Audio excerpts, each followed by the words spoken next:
Welcome back. Sometimes it takes years for investigators to find justice for the families of murder victims. After losing his own brother, Oklahoma City Police Chief Wade Gourley says he knows this personally.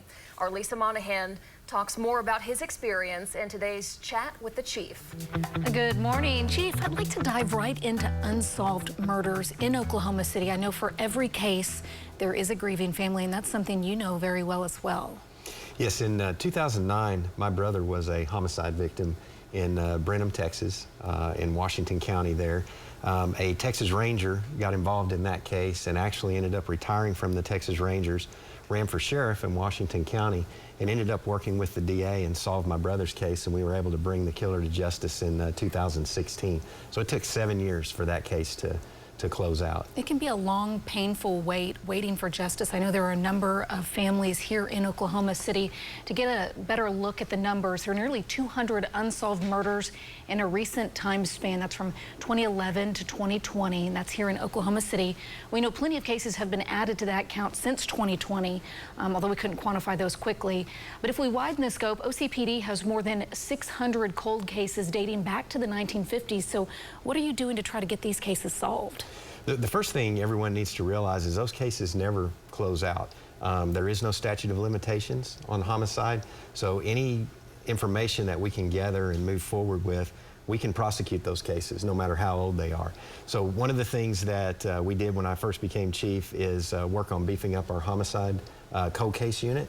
We have 2 veteran investigators now assigned there. The DA's office also assigns an investigator, and they'll look at any cold case that they can to try and see any new evidence that comes along, anything that could break one of these cases open. They're actively working them every day. And I know cold cases, they've sort of become a buzzword.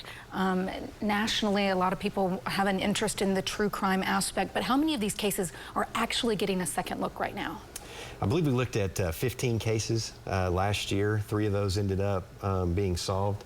And they're actively, anytime any information or something comes up or they identify maybe some evidence that could potentially gain DNA, they're going to take a look at that case and they're going to delve into it. These investigators that we've got assigned, you know, they work hard. They want these families to get closure. And for me, it's very important, too, having been through that on a personal level as well. And you guys have had some success recently. The 3, that's due to mainly technology. Talk a little bit about that. Sure. DNA testing used to be very complicated. It used to require quite a bit of a sample to get a DNA profile. It's become, the technology for that has become a lot less expensive. It's become a lot more efficient. You can do it with less evidence, and so anytime that they can take a look at a case and find anything that could potentially contain DNA, they're going to look at that. But the most important thing is, a few years ago, the legislature passed legislation and statutes that requires persons that are getting arrested on felony crimes and getting convictions, getting booked into or getting processed into prison, their DNA profile has to be taken, and so that's helping us solve a lot of these cases now too. Hopefully it's continued success. Thank you so much for being with us today and every Thursday. To join in the conversation, you can send your questions for the chief to chatwiththechief@griffin.news.